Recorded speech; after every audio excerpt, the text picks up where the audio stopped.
We make things. We use our hands, minds, and machines to build, to fix, to improve. We're known as do-it-yourselfers, home improvement fans, fix-it fanatics, inventors. At our core, though, we're all makers. So let's jump in and make something. Well, I'm trying my best to join the Green Thumb Club, doing what I can to learn the ins and outs of gardening. What I've discovered, though, is keeping my plants properly watered. Well, that can be a real challenge. So I've decided to install an automatic drip irrigation system. You'll see how simple it can be. Then I head to the Sunshine State to help turn a bare alcove into a built-in entertainment center. Stay with me. You'll be glad you did.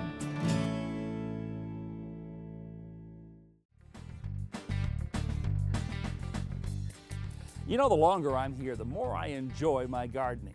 But I've got one problem when it comes to watering. I'm on the road a lot, and sometimes several days can go by, and these guys don't get any water. Also, I've got several different situations. Container plants back here, foundation plants over here, and flowering plants.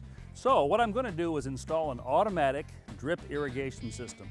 It'll water the plants even if I'm not home, and take into account their individual requirements.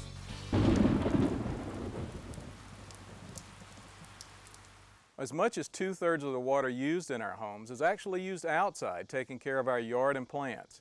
And drip irrigation can show as much as a 70% water savings over other methods. Also, studies have shown that plant material grows as much as 50% faster using drip irrigation. My drip irrigation system is going to start right here with this hose bib or faucet.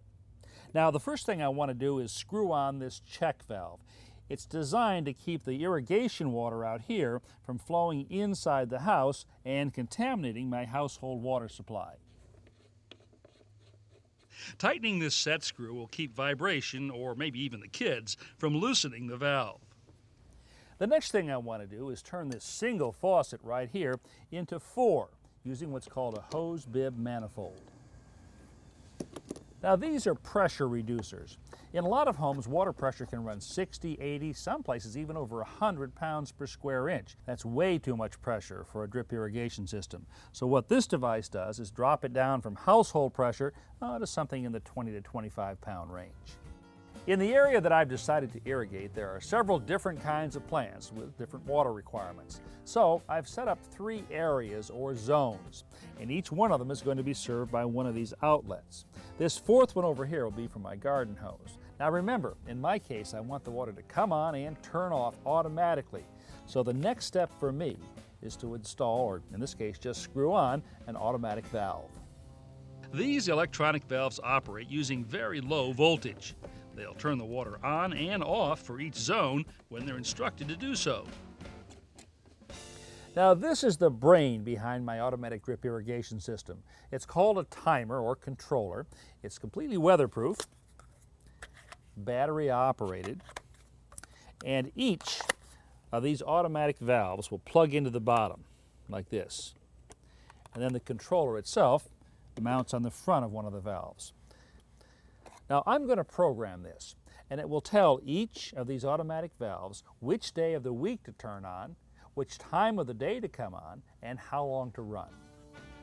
Well, I'm finished with the work on my water source. Now I need to set up a distribution system to get the water from the valves to where it's needed. That water highway, if you will, is 1/2-inch polyethylene tubing.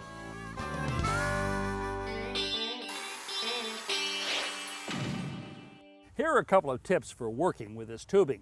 Put it out in the sun a couple of hours before you start. That'll warm it up and make it more pliable. And 2, invest in a pair of these cutters. One end of the tubing I connect to the automatic valves. In my case, since I have fairly deep mulch in my beds, I'm going to lay the tubing on top of the ground. So all I'll have to do is rake a path. Then use tubing stakes to anchor the run in place.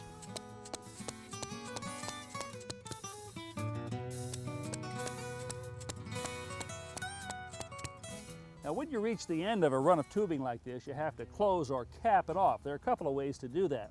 One is to take a figure-8 clip like this, slip it over the tubing, bend the tubing, and then slide the clip back up to keep it in position.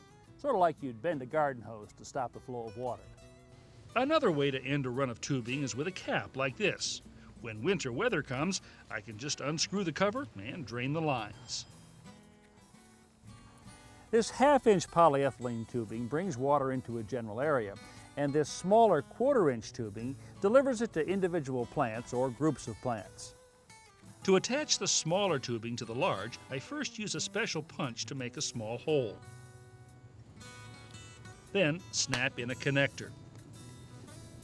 Next, I slip on a piece of quarter-inch tubing and cut it to length. On the ends of the tubing go the emitters, small nozzles, if you will, that emit different amounts of water, anywhere from 1 to 4 gallons per hour in a variety of patterns. Drip emitters like this are extremely efficient, delivering water directly to the base of the plant. Misters, sprays, and sprinklers are often mounted on higher stakes and distribute water in quarter circle, half circle, full circle, even rectangular patterns. Just one of these can water several plants at once. For my container plants here, I'm going to use something called soaker tubing. The water actually penetrates through the wall. Now, it's very easy to use. I start by putting a T in the end of the quarter-inch tubing like this.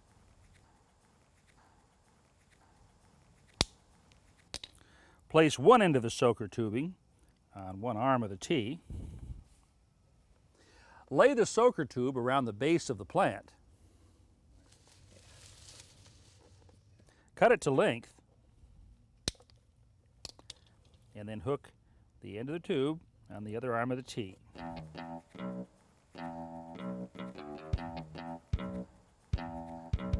Now for my hanging plants, I'm going to use this flexible mister. With this part of my irrigation system in place and ready to go to work, I can rake the mulch back over the tubing, making it invisible yet accessible. The tubing can also be buried. Usually a trench just a few inches deep is adequate. Since the line is not under pressure, freezing is usually not a concern. The simplest way to run tubing across grass is to make an angled cut through the turf using a flat garden spade. Then lever the sod upward to create a shallow groove. Set the tubing in the bottom of the cut and press the grass back into place. This is called a sidewalk tunneling tool. It's simply a plastic nozzle attached to a length of PVC pipe with a hose connected to the opposite end. The stream of water actually bores a hole under the sidewalk.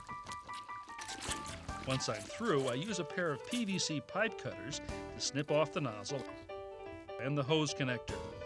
The plastic pipe stays in place and acts as a conduit. I just push the irrigation tubing through it.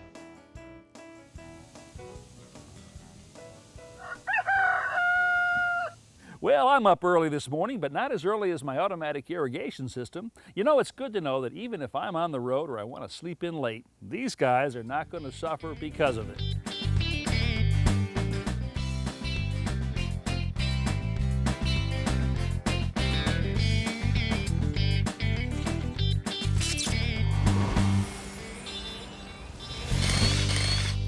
Now there's a sound you hate to hear, a screwdriver bit just slipping in the head of a screw.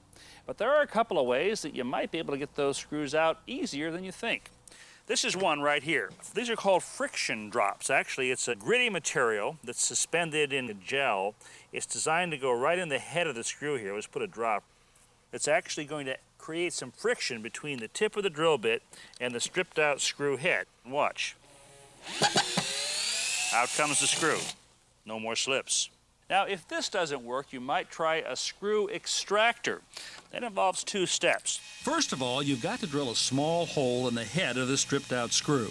The second tool is this extractor. It has a tapered, coarsely threaded shaft, and then what you do is put it right in the hole you just drilled and turn it counterclockwise. It sort of bites in, and eventually it'll start to turn the screw.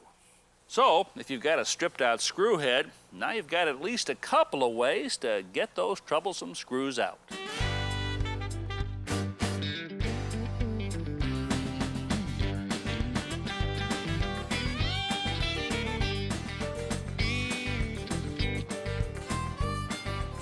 Rita Brockway of Windermere, Florida, has asked for a little help with a built-in bookcase. I'm going to pay her a house call.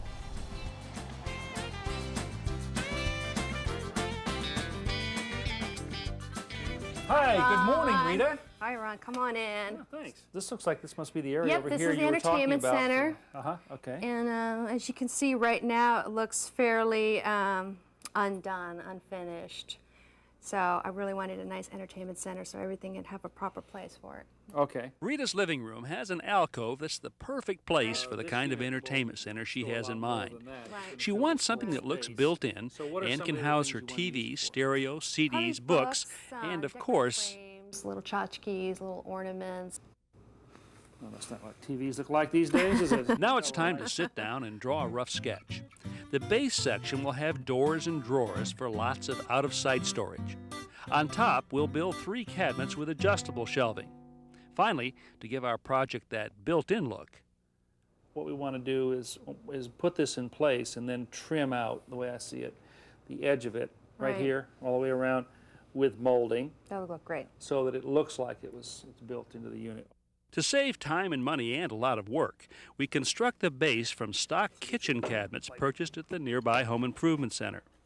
The cabinets are first clamped together and then secured with screws. On each end, we attach a filler strip to conceal the space between the cabinets and the wall. Now, Okay. it's the same with the drill. The further you pull the trigger, the faster the blade goes. Before setting the base section in place, we cut holes in the back of the cabinets to give us access to the electrical outlets and TV cable jack in the wall. Boring holes through the sides of the cabinets will allow us to run wires wherever we need them. Next, we measure for the countertop. So all the way to the corner. Okay, 79 3/4. Okay, good. And now let's measure from the wall, 29.5. Okay. Transfer those measurements to a sheet of 3/4-inch plywood. Okay, we want our cut here to be at 21. Then, it's time for Rita to confront the tool she's most uncomfortable using. Okay. Have you ever used one of these before? No, I Are you haven't. concerned about using this saw? A little bit. Are you? Yeah. Keep going. There you go. All right. There you go. Beautiful straight cut. Good. How was that? Not so bad. Not so scary. Rita's first cutting job results in a near-perfect fit. A piece of 1x8 poplar, notched to fit around the corners, conceals the edge of the plywood. Push it all the way down and then just pull the trigger like that. Good gravy. Then, it's time for a shot with a nail gun. Now, if we were building a wet bar or a built-in sideboard, we could stop right here. Oh, we'd have to put on a better countertop, maybe plastic laminate or even granite. But the point is, this is a great way to get a built-in run-of-base cabinets like this using off-the-shelf kitchen cabinets. You can see that these went together in a very short time and they cost us less than $300. But we're not stopping here. We're building an entertainment center. It's going to go all the way up. So now, let's move on to the next section. The upper portion of our entertainment center will be made in 3 sections. A center section for the TV, and 2 side sections for books, audio gear, and collectibles. Using the circular saw and a clamp-on straight edge as a guide, we cut the sides, bottoms, and tops from sheets of 3/4-inch birch veneer plywood. Now, the upper section of our entertainment center is going to have adjustable shelves. They're going to be supported on pins, just like these. And these pins are going to be set into a series of holes. Now, 2 things are really important here. These holes have to start at the same point, usually near the bottom, and they have to be spaced precisely the same distance apart. Now here's how we've been drilling those holes so accurately. After measuring and drawing a baseline, I align and clamp a pre-drilled plastic template to the cabinet side. Using a self-centering drill bit, I then drill a series of holes about 2/3 of the way through the wood. The process is then repeated on all of the cabinet sides. The face of this cabinet-grade plywood is smooth and clean, but like most plywood, the edges are rough and unfinished. To conceal them, I apply edge banding, a thin strip of wood with a heat-activated adhesive backing. Once it's trimmed and sanded, it'll make these plywood panels look like solid wood. We're going to face the edges of our shelves with a solid piece of 1x2 lumber. This edging will make the shelves more rigid and will give them a thicker, more substantial appearance. Well, it's time for some assembly, and we're going to start with this end section right here. I've laid all the pieces out on the table. Now we're going to glue and nail these together. But to help us position these pieces for assembly and to make the unit stronger, we're going to be using these wooden biscuits or splines. The biscuits are set into slots cut with this machine called a plate joiner, which can be rented or purchased for as little as $100. Once the joiner has cut the slot, glue is applied and a biscuit or spline is inserted. With the biscuits in place, more glue is applied to the surface of the wood and the pieces are pressed together. Just put them right in the slots. With the splines holding everything in the correct position, the two pieces are nailed. A lot of things that we've done so far, it's just a matter of watching once how it's done, and then I can become a pro, because that's all you need basically, is you need to be shown how to do something, and then once you have that information, that knowledge, then you can do it yourself. Here we go. We complete this same assembly process for all three upper cabinets and carry each one back into the house. Very nice job. Let's slide into place. Okay. Very slowly.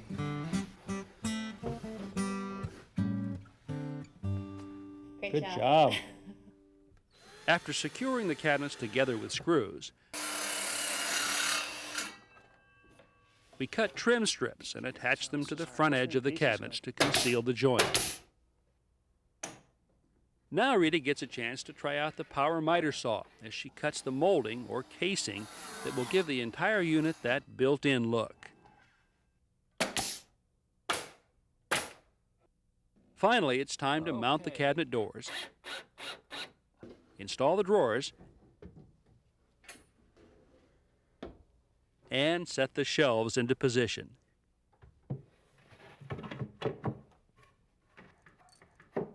Okay. Boy, let me take a look at this. This came out so nice. I know we did it, but I must say, it really turned out nicely. You know, what was the most satisfying thing for you on this project? I think seeing it all put together at the end, it's a little hard to imagine sometimes just seeing the different parts and pieces, but when it's all pulled together, you really see what it is. And I got to tell you, this really changes the personality of the entire room. Remember back what it looked like with that hole here? It's horrible. And now what it looks like. And it changed your personality too. It did. Yes, you have a tool personality now. And I still have all my fingers. You do. Great job. Thanks.